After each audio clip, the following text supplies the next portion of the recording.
Ay mga kayayabi, meron tayong alagang isda dito. Ay, may aquarium kami dito eh. Tingnan niyo yung mga alaga ko, maganda. Ay mga kayayabi, ganda lang. Wow naman! Mga kayayabi, mga tilapia na yan. Nung ilagay ko dyan yan sa aquarium, maliit pa yan, mga 2 fingers. Wow!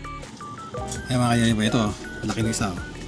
Yan, 2 finger lang dyan, yung ilagay ko yung isda na yan, yan.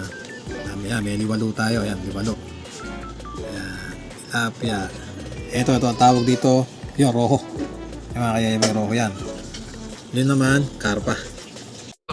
Hindi totoo yan. Ayan, karpa yung mga kaya yung laki niya, no? Diyan na lang mga nagsilaki yan.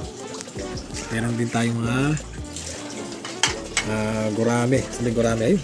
Ayun yung gurame yun, mga kaya yung gurame, ayun. Okay. Lahat ng gurame.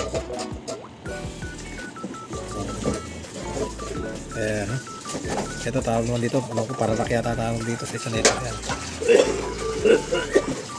At tilapia pala ako, ang paralaan, wali para ako dito. Laki ng tilapia. Ito, yan 2 finger lang ang ilagay ko dyan yung mga kayayabay, laki na. Nasa 4 finger na yan. Yan ang libangan ko mga kayayabay. Pagka stress ka, tingin ka lang din sa aquarium. Hindi na ako nag-aalaga ng mga goldfish kasi mas madaling buhayin tong mga to eh, mga isda na yan eh. Mas less maintenance sila mga kaya ba, madali silang alagaan, di ba?